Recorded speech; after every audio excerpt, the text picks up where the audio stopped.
नमस्कार छात्रों, मेरा नाम है नीलम सोनी। स्वागत करते हैं अपने चैनल पे। हम समाजशास्त्रीय विचारकों के अंतर्गत इमानुएल डर्कहाइम को पढ़ रहे थे। इमानुएल डर्कहाइम को पढ़ने में हमने उनका जीवन परिचय, महत्वपूर्ण किताबें आदि पढ़ते हुए हमने पिछले लेक्चर में हमने पढ़ा प्रकारवाद। प्रकारवाद के अंतर्गत हमने अपराध के प्रकार और श्रम विभाजन के प्रकार को पढ़ लिया था। आज हम धर्म के प्रकार को पढ़ेंगे, ठीक है, विस्तार से। तो चलिए शुरू करते हैं। ठीक है, तो अब हम जानते हैं धर्म का प्रकार्य। प्रकार्यों के अंतर्गत हमने दो प्रकार पढ़ लिए, अपराध के प्रकार और श्रम विभाजन के प्रकार। अब हम पढ़ते हैं धर्म के प्रकार, ठीक है। अब धर्म के प्रकार को समझने के लिए हम सबसे पहले ये समझते हैं कि सबसे पहले हम धर्म को समझते हैं, ठीक है। धर्म की उत्पत्ति कैसे हुई है, इमानुएल डर्कहाइम के अनुसार कैसे हुई है और उनके पूर्व के जो विद्वान थे उनके अनुसार कैसी हुई है। तो सबसे पहले हम जानते हैं कि धर्म की उत्पत्ति कैसे हुई है, ठीक है। तो इमानुएल डर्कहाइम से पहले के जो विद्वान मौजूद थे उनका मानना था कि जब मनुष्य आदि मानव था तो या उसके थोड़ा और समय बाद, जब धीरे धीरे इवॉल्व हो रहा था, धीरे धीरे विकास हो रहा था मनुष्य का, मानव जाति का, तब धर्म की उत्पत्ति हुई है। और वो कैसे हुई है, उनका मानना था कि जितनी भी प्राकृतिक आपदाएं हैं, ठीक है, बाढ़ हो, जंगलों में आग लग जानी हो, भारी वर्षा हो, बादल फटना या किसी भी प्रकार के प्राकृतिक आपदा हो, भूकंप हो, ज्वालामुखी फटना हो, इन सब का उन्हें उस समय के मानवों को ऐसा लगता था कि यह सब किसी अदृश्य शक्ति के कारण ये सारी घटनाएं घटित हो रही है, ठीक है। और इन सब की रक्षा वही अदृश्य शक्ति की उपासना करने से हो सकता है या उन्हें मनाने से हो सकता है, ठीक है। वैसे ये सारी प्रथाएं आज भी बहुत ही जगह प्रचलित है, जिससे हम जादू टोना टोटका आदि के विषय में, काला जादू आदि के नाम से जानते हैं, ठीक है।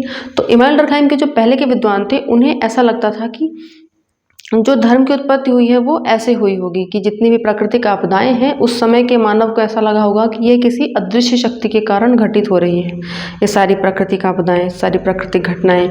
तो इन आपदाओं से बचने के लिए उन्होंने एक अदृश्य शक्ति की उपासना करनी शुरू कर दी होगी, ठीक है। सिमिलरली एक और है कि जब धीरे धीरे थोड़ा मनुष्य और विकसित हुआ तो उसकी इच्छाएं आई और उन इच्छाओं, उन कामनाओं की पूर्ति के लिए मनुष्य ने प्रयास किए। जब वो सफल नहीं हुआ, थोड़ा विकसित होने के बाद जब सफल नहीं हुआ, तो उसे ऐसा लगा कि मेरी असफलता के पीछे भी उस अदृश्य शक्ति का हाथ है ना, किसी अदृश्य शक्ति द्वारा ही प्रभाव पड़ने के कारण ही मेरा जो कार्य है वो असफल हुआ है, ठीक है। तो उसने क्या सोचा कि अगर मैं उस अदृश्य शक्ति की उपासना करने लग जाऊं तो मेरा जो कार्य है वो सफल होगा। ऐसा डर्कहाइम से पहले वाले विद्वानों का मानना था कि इस तरीके से उन्होंने उपासना करनी शुरू की होगी किसी व्यक्ति या वस्तु, किसी काल्पनिक व्यक्ति की या वस्तु की, या किसी एक पार्टिकुलर पर्सन की जो उनके दिमाग में बन रहा होगा, उसकी, उस एंटिटी की। तो उसको ऐसा लगा होगा कि हमारी असफलताओं के पीछे ये शक्ति है, जिम्मेदार है, तो यदि हम इसकी उपासना करने लग जाएं तो हमारा कार्य जो है वो सफल हो जाएगा, ठीक है। लेकिन इमानुएल डर्कहाइम ने इस बात को सिरे से नकार दिया। उनका ये कहना था कि धर्म की उत्पत्ति ऐसे नहीं हुई है, ठीक है। धर्म की उत्पत्ति तो इस प्रकार से हुई है कि जब व्यक्ति सामूहिक रूप से किसी कार्य में सम्मिलित होता था तो उसके अंदर, स्वयं के अंदर एक अच्छी ऊर्जा उत्पन्न होती थी, एक उत्साह उत्पन्न होता था, जिससे जो उत्साह और ऊर्जा है वो सामूहिक रूप से कार्य कर रहे हैं इसलिए उत्पन्न होती थी। लेकिन लोगों को लगा कि जिस स्थान पे या जिस कार्य में वो सम्मिलित है उस कार्य में कोई विशेष बात है, इस कारण उनके अंदर यह प्रसन्नता उत्पन्न हो रही है। क्योंकि आदि मानव के समय पे या उस समय पे जब मनुष्य विकसित हो रहा था, उन्हें इतना ज्ञान तो था नहीं, तो उन्हें यह लग रहा था कि हम जिस कार्य में अभी लगे हुए हैं, इस कार्य को करने के कारण हमें इस आनंद की अनुभूति हो रही है, यह उत्साह हमारे अंदर आ रहा है, या कि फिर जिस स्थान पे हम यह कार्य कर रहे हैं उस स्थान के कारण, या जिस पशु पक्षी पेड़ पौधे आदि जो भी चीज के इर्द गिर्द वो हैं, उस वस्तु, उस जीवधारी या उस पेड़, उस वृक्ष या उस पक्षी के कारण ही उनके अंदर यह अनुभूति हो रही है। जबकि मुख्य बात यह थी कि वह साथ में थे, इस कारण वो सामूहिक रूप से किसी कार्य में सम्मिलित थे, इसके कारण उनके अंदर आनंद अनुभूति हो रही थी। लेकिन उन्हें लगा कि वो वस्तुएं या वो पशु पक्षी आदि, उनके कारण उन्हें आनंद की अनुभूति हो रही है, तो उन्होंने उसे पवित्र मान लिया। अब यही इमानुएल डर्कहाइम का धर्म का अगला वो है, ठीक है, पवित्र व अपवित्र वस्तुएं। अब पवित्र व अपवित्र वस्तुएं क्या क्या हैं? पवित्र वस्तुएं क्या क्या हैं? पवित्र वस्तुएं वो वस्तुएं हैं जो धर्म से संबंधित है। कैसे? एक निषेध कार्य करता है, ठीक है, जो समाज में यह बताता है कि यह करना है और यह नहीं करना है, ठीक है। तो पवित्र वस्तुएं वो चीजें हैं, वो वस्तुएं हैं जो निषेध उनकी रक्षा करता है, ठीक है, और वो उस पर लागू नहीं होता, ठीक है। निषेध उन वस्तुओं पे लागू नहीं होता। जैसे उदाहरण के लिए मंदिर में जाते हुए निषेध है कि चप्पल जूते पहन के नहीं जाना है, ठीक है, तो वो निषेध रक्षा करता है धर्म की, उस मान्यता की कि अंदर जाते हुए रक्षा ये नहीं करना है। अपवित्र वस्तुएं मतलब चप्पल पहन के नहीं जाना, चप्पल जूते पहन के, और अपवित्र वस्तुओं में निषेध लागू होता है, ठीक है। और अपवित्र जैसे कि चप्पल जूते पहन के आप जा सकते हैं कुछ जगहों पे और कुछ जगहों पे नहीं जा सकते, ठीक है। तो मंदिर में चप्पल जूते पहन के ना जाना एक निषेध है। जो पवित्र है क्या? मंदिर और मूर्तियां पवित्र हैं, इसलिए वहाँ पे चप्पल और जूते या कोई भी ऐसी चीज़ें पहन के नहीं जाना, बिना स्नान किए नहीं जाना है, ठीक है, मांस आदि खा के नहीं जाना है, मांस और मदिरा का सेवन करके नहीं जाना है। तो ये क्या है? एक निषेध है जो पवित्र वस्तुओं से दूर रखते हैं, और यही चीज़ें उनकी रक्षा भी कर रही हैं, ठीक है, कि मंदिर में जाते हुए, मस्जिद में जाते हुए अपने जूते उतार के जाते हैं, ठीक है, या गुरुद्वारे में जाते हुए पग सर पे वो बांध के जाते हैं, बाल खोल के नहीं जा सकते हैं, महिला पुरुष कोई भी, ठीक है। तो ये चीज़ें पवित्र मानी जाती हैं, ठीक है। और अपवित्र वस्तुएं क्या है? जिन पे निषेध लागू हो जाता है कि हाँ चप्पल जूते जहाँ जहाँ पहन के जा सकते हैं वो अपवित्र जगहें हो सकती हैं, ठीक है, मतलब सारी नहीं पर पवित्र और पवित्र के संदर्भ में, ठीक है। अच्छा, धर्म में क्या होता है कि समाज पवित्र और अपवित्र वस्तुओं को पृथक रखता है, उन दोनों को मिलने नहीं देता, ठीक है, वरना ये एक प्रकार का धार्मिक भ्रष्टाचार माना जाएगा। कैसे? पवित्र वस्तु है मंदिर और अपवित्र वस्तु है चप्पल जूते पहनना, ठीक है, या बिना स्नान किए या मांस और मदिरा का सेवन करना, ठीक है, ये अपवित्र है। और पवित्र क्या है? मंदिर या मस्जिद या गुरुद्वारा, जो भी कोई भी एक धार्मिक क्षेत्र, ठीक है, और उस धार्मिक क्षेत्र पे चप्पल जूते पहन के जाना, मांस मदिरा का सेवन करके जाना निषिद्ध है। तो यदि इन दोनों को मिला दिया जाए, यानी कि कोई व्यक्ति है जो मांस मदिरा का सेवन करके चप्पल जूते पहन के बिना स्नान किए मंदिर मस्जिद या गुरुद्वारे में जाएगा, तो इसे धार्मिक भ्रष्टाचार अनैतिक माना जाएगा, ठीक है, धार्मिक भ्रष्टाचार माना जाएगा, अनैतिक माना जाएगा, और समाज इसे कभी स्वीकारेगा नहीं। इसलिए पवित्र और अपवित्र वस्तुओं को पृथक रखा है समाज ने, ठीक है। तो वो विधियाँ, वो क्रियाएं, वो अनुष्ठान जो पवित्र वस्तुओं की रक्षा करती हैं, ठीक है, वही धर्म कहलाती है, ठीक है। तो कौन कौन सी विधियाँ? यज्ञ हो, पूजा आरती करना हो, ठीक है, ये जो हैं जो पवित्र वस्तु यानी मंदिर मस्जिद आदि की या मूर्तियों की, या जो जिस भी प्रकार से अपने प्रभु और ईश्वर को मानते हों उनकी रक्षा करती हैं या उन्हें उनके संचालन में सहयोग करती हैं, वही धर्म कहलाता है, ठीक है। जैसे पूजा आरती करना हिंदुओं का धर्म हो गया, नमाज दुआ पढ़ना मुस्लिमों का हो गया, ठीक है, चर्च में जाना और वो क्रिश्चियंस का हो गया, ठीक है। तो ये जो क्रियाएं हैं, जो अनुष्ठान हैं, जो विधि विधान है, ये उन पवित्र वस्तुओं की रक्षा कर रही है, उन्हें संचालित कर रही है। तो ये क्या हो गई? धर्म हो गई। ये क्या हो गया? धर्म हो गया, ठीक है। तो इमानुएल डर्कहाइम का मानना था कि सामूहिक शक्ति, यानी कि जब कई लोग इकट्ठा होके एक समूह में किसी कार्य में सम्मिलित होते हैं, तो वहाँ पे जो ऊर्जा उत्पन्न होती है, उनके अंदर जो अनुभूति उत्पन्न होती है, उसी में शक्ति होती है। जो अलौकिक शक्ति की बात कर रहे थे इनके पूर्व के विद्वान कि किस तरीके से लोगों ने धर्म की उत्पत्ति की होगी, तो जो अलौकिक शक्ति उन्होंने महसूस की थी, वो अलौकिक शक्ति इमानुएल डर्कहाइम का मानना था कि लोगों के अंदर ही है, और वो सामूहिक जगहों पे सामूहिक रूप से किसी कार्य में संलग्न रहे होंगे और उन्हें वो अलौकिक आनंद की अनुभूति हुई होगी। तो वो जो अलौकिक शक्ति है वो उन्हीं व्यक्तियों के अंदर निहित है, ठीक है। इमानुएल डर्कहाइम के शब्दों में कहें तो अलौकिक शक्ति ही धर्म का रूप धारण कर लेता है, ठीक है, यानी जो अलौकिक शक्ति उन लोगों के अंदर अनुभूत होती है वही धर्म का रूप धारण कर लेती है। मान लीजिए कि किसी पशु के इर्द गिर्द बैठे हुए किसी प्रकार का कोई त्योहार हो, या उस समय के जो भी खेल प्रतियोगिताएं आदि रही हों उस समय के, जब मानव विकसित नहीं हुआ था इतना, तो उस समय में जो भी खेल प्रतियोगिताएं आदि वगैरह रही हों तो उन्हें बड़ा अच्छा लगा होगा उस पशु के इर्द गिर्द, तो उन्होंने वहाँ जो अलौकिक शक्ति अनुभूति की, ठीक है, वही उन्होंने धर्म बना लिया कि हाँ अब हमें हमेशा कभी कभी करते रहना है ये खेल प्रतियोगिता आदि, ठीक है। फिर कुछ समय बाद उन्हें पूछते रह गए, उन्हें पूजने लग गए, तो ये प्रॉपर एक धर्म बन गया, ठीक है। अब अगला है टोटमवाद। टोटमवाद को हम थोड़ा डिटेल में पढ़ते हैं। टोटमवाद को समझने के लिए हम सबसे पहले जान लें कि माइल्ड डर्कहाइम ने 1912 में एक पुस्तक लिखी थी, the elementary forms of religious life, जिसमें उन्होंने ऑस्ट्रेलिया की एक जनजाति अरुंटा पे रिसर्च की थी, और इस पुस्तक में उन्होंने अरुंटा जनजाति के ही धार्मिक विश्वासों आदि के बारे में डिटेल में बताया है, ठीक है। और उसी में उन्होंने अरुंटा जनजाति के अंदर टोटमवाद को भी डिटेल्स में बताया है, ठीक है। ये पुस्तक इम्पॉर्टेंट है, और ये किस चीज़ से रिलेटेड है वह भी ध्यान रखिएगा। The elementary form of religious life 1912 में लिखी गई थी, और ये किसके बारे में है? धर्म के बारे में। धर्म में अरुंटा जनजाति जो ऑस्ट्रेलिया की है, और उसमें टोटमवाद। टोटमवाद को हम सबसे आखिर में पढ़ेंगे। अब हम देखते हैं इमाइल डर्कहाइम के अनुसार तो धर्म क्या हुआ? अलौकिक शक्ति, ठीक है। जो सामूहिक तौर पे अलौकिक शक्ति ने महसूस की, उसी ने धर्म का रूप धारण किया। लेकिन टायलर और मैक्स मुलर दो और विद्वान थे जिन्होंने अपने अपने दो वाद दिए, ठीक है। कौन कौन से थे वो?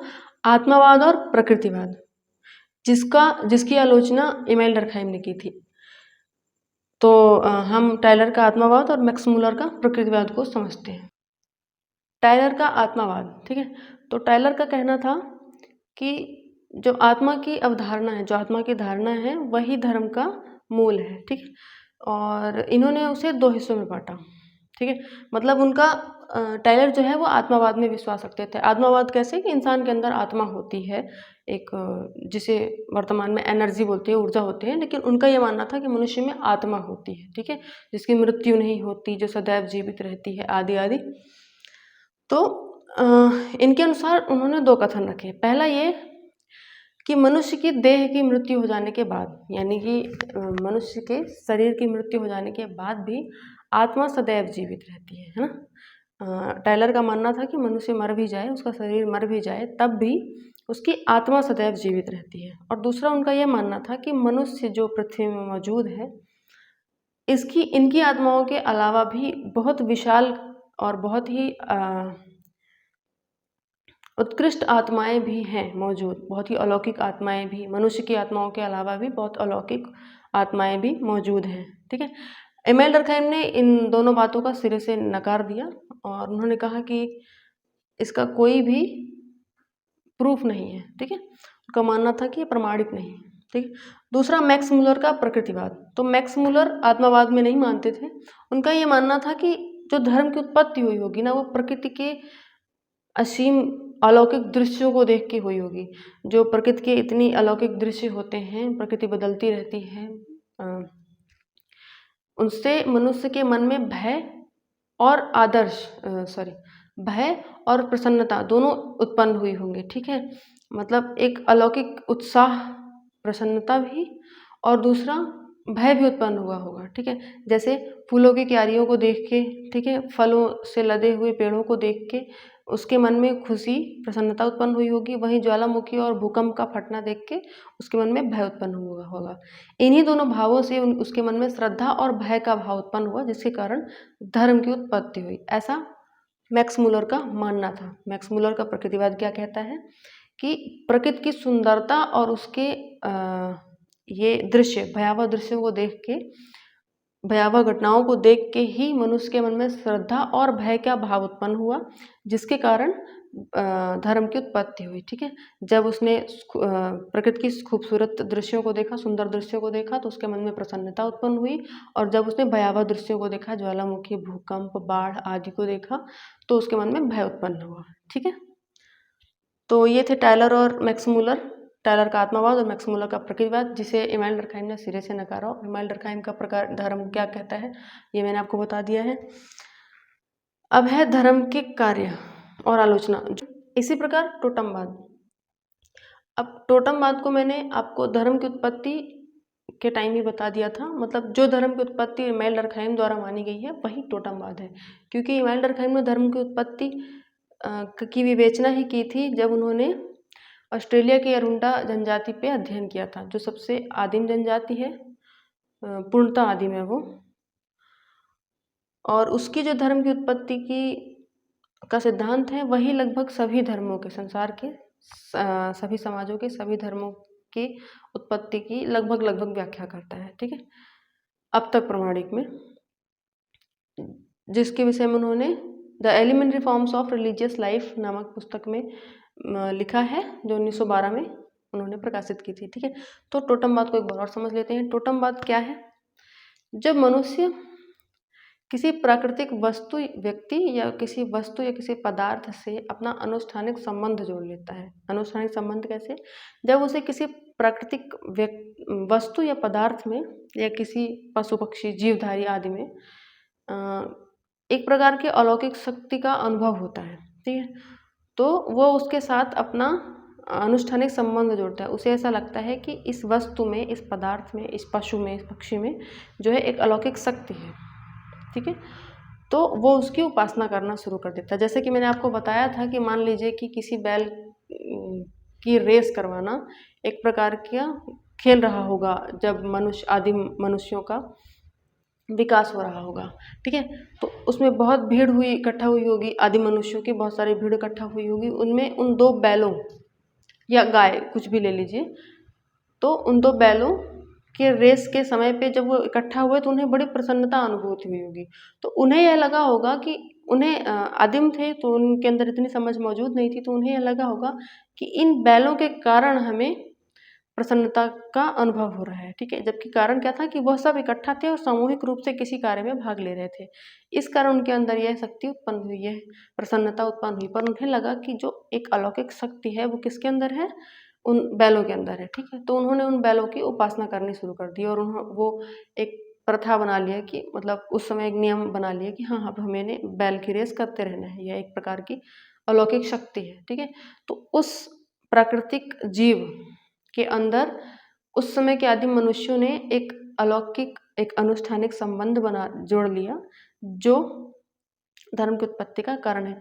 इसी तरह से किसी भी मनुष्य को, किसी भी समाज विशेष के, किसी समूह के व्यक्ति जब किसी प्राकृतिक वस्तु, प्राकृतिक जीव से अपना अनुष्ठानिक संबंध बना लेते हैं, तब या इस प्रकार का अलौकिक शक्ति उनके अंदर महसूस कर लेते हैं और फिर उन्हें अपने प्रथा में शामिल कर लेते हैं और यह समझ लेते हैं कि अब इसकी उपासना करना है, यही धर्म है, मान लेते हैं।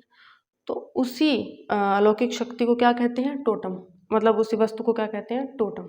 ठीक है, और उसकी इस प्रकार से उसे अलौकिक मान लेना क्या कहलाता है? टोटमवाद। ठीक है, ठीक है, तो टोटमवाद समझ में आया। बाकी टोटमवाद, आत्मावाद, प्रकृतिवाद आदि को मैं शॉर्ट्स में डिटेल में समझा दूंगी, है ना। इनका एक इंडिविजुअल शॉर्ट्स बना दूंगी तो आपको ये और अच्छे से समझ में आ जाएंगे, जहां मैं और बेहतर उदाहरण देके समझा दूंगी। ठीक है, अब देखते हैं धर्म के कार्य और आलोचना। ठीक है, तो वैसे तो मूलतः हमें पता है कि धर्म के क्या कार्य होते हैं और उसकी आलोचना, लेकिन इमानुएल डर्कहाइम के अनुसार धर्म के कार्य और इमानुएल डर्कहाइम के ये जो धर्म की उन्होंने इतनी व्याख्या की है, इसकी आलोचना किस किस रूप में की गई है, किस किस पॉइंट्स को देख के की गई है, वह भी देखते हैं। ठीक है, ठीक है, तो धर्म के प्रकार क्या क्या हैं? इमानुएल डर्कहाइम ने पवित्र और अपवित्र वस्तुओं का सिद्धांत दिया था। ठीक है, तो उन्होंने धर्म के प्रकारों को भी धर्म के कार्य को भी इसी के इर्द गिर्द, पवित्र और अपवित्र वस्तुओं के इर्द गिर्द ही बनाया है। ठीक है, पहला कार्य क्या था कि मानव समूहों को या मानव समाज के समूहों को उन्होंने पवित्र और अपवित्र दो भागों में विभक्त कर दिया। ठीक है, ठीक है, दूसरा उन्होंने यह शिक्षा दी कि पवित्र और अपवित्र वस्तुओं को पृथक रखा जाए। ठीक है, इन्हें एक साथ न लाया जाए, इन्हें इकट्ठा न किया जाए, क्योंकि यह धार्मिक भ्रष्टाचार कहलाता है। जैसा कि मैंने बताया था कि मंदिर में चप्पल पहन के जाना, मंदिर पवित्र, और चप्पल पहनना या बिना स्नान के या मादक पदार्थों का सेवन करना अपवित्र, और इन्हें सम्मिलित नहीं कर सकते, मंदिर में मादक पदार्थों का सेवन करके नहीं जा सकते हैं। ठीक है, तो ये क्या हुआ, इन दोनों का अगर मंदिर में, मस्जिद में मादक पदार्थों का सेवन करके आप चले गए तो ये धार्मिक भ्रष्टाचार होगा। ठीक है, यह था पवित्र वस्तुओं के बारे में। अपवित्र वस्तुओं के बारे में है कि अपवित्र क्रियाओं को करने के लिए जो है वो स्थान अलग होने चाहिए, ठीक है। मादक पदार्थों का सेवन करने के लिए मंदिरालय आदि बने हुए हैं, ठीक है। आप मंदिर में बैठ के सब नहीं कर सकते, मस्जिद में बैठ के सब नहीं कर सकते, ठीक है। किसी धर्म में वो अलाउड तो वह अलग बात है, लेकिन मंदिर मस्जिद आदि में अलाउड नहीं है, ठीक है। तो आप इन जगहों पे जहाँ पे इन्हें पवित्र माना जाता है, जिन जिन धर्मों में मादक पदार्थों का सेवन अपवित्र माना जाता है, आप उनके पवित्र स्थानों में जाके मादक पदार्थों का सेवन नहीं कर सकते, इसके लिए अलग स्थान बने हुए हैं, ठीक है। एवं जो पवित्र स्थान है वहाँ पे अपवित्र कार्य नहीं कर सकते, ठीक है। यदि किसी व्यक्ति ने अपवित्र क्रियाएं की हैं तो उसके शुद्धिकरण के लिए भी धार्मिक शुद्धि का आदेश देता है धर्म, ठीक है। जैसे यदि आपने मांस वगैरह खाया है तो हिंदू धर्म में तो यूँ होता है कि यदि आपने मांस मदिरा किया है तो उसके बाद फिर वो आपका शुद्धिकरण करवाएंगे गंगा जल आदि से, ठीक है। स्नान वगैरह करवाएंगे, अभिषेक वगैरह करवाते हैं ना।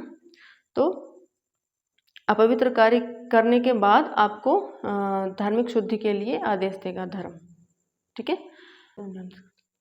अब अंतिम रूप से धर्म जो है समाज को नियंत्रित करता है और संगठित करता है, ठीक है।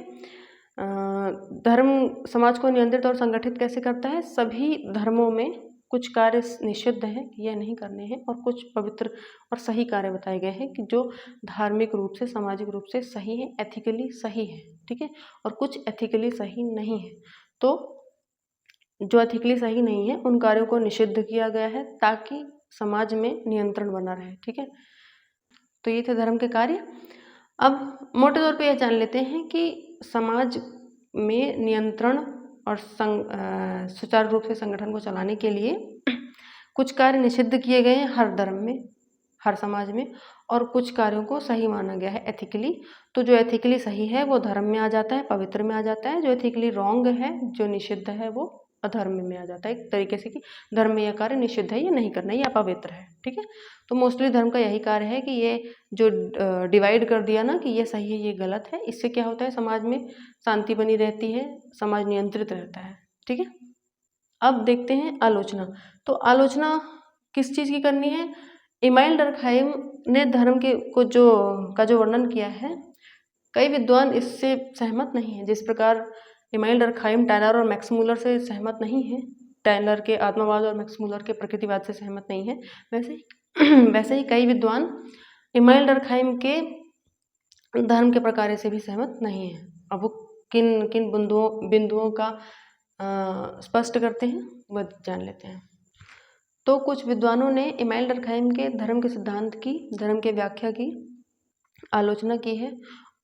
तो आलोचना में उन्होंने कुछ बिंदु डाले हैं, जिनमें से पहला है, जिनमें से कुछ यूँ है कि इमाइल डर्कहाइम का मानना था कि अरुंटा जनजाति जो है वह संपूर्ण संसार की सबसे आदिम, सबसे पुरानी, सबसे प्राचीन जनजाति है। जबकि सभी विद्वानों का कहना है कि मतलब वो इनके इस बात से सहमत नहीं है कि आप यह पूर्णतः सिद्ध नहीं कर सकते हैं कि अरुंटा जनजाति ही संसार की सबसे पुरानी जनजाति है, ठीक है।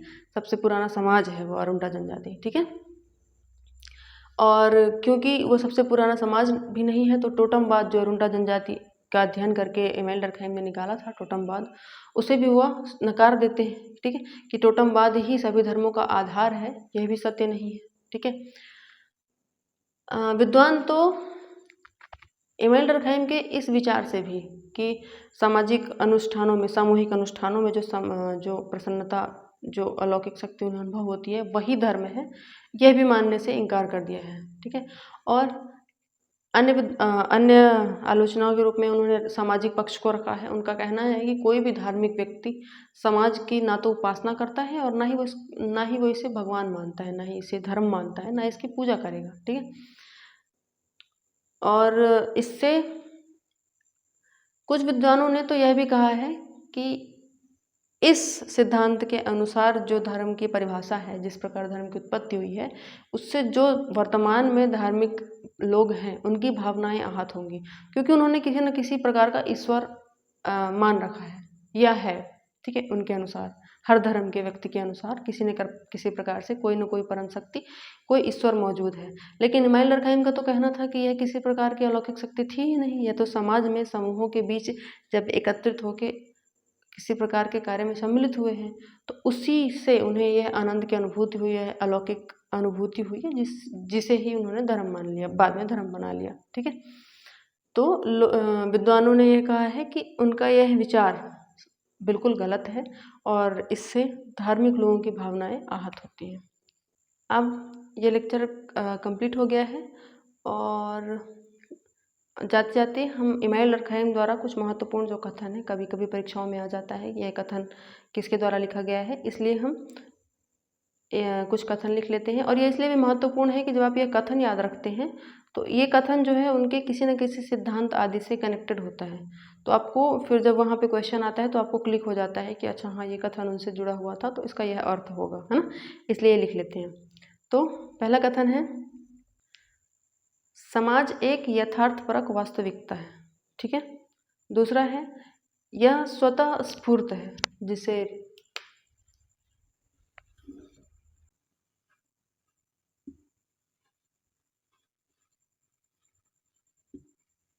सुई जेनरिस भी बोलते हैं।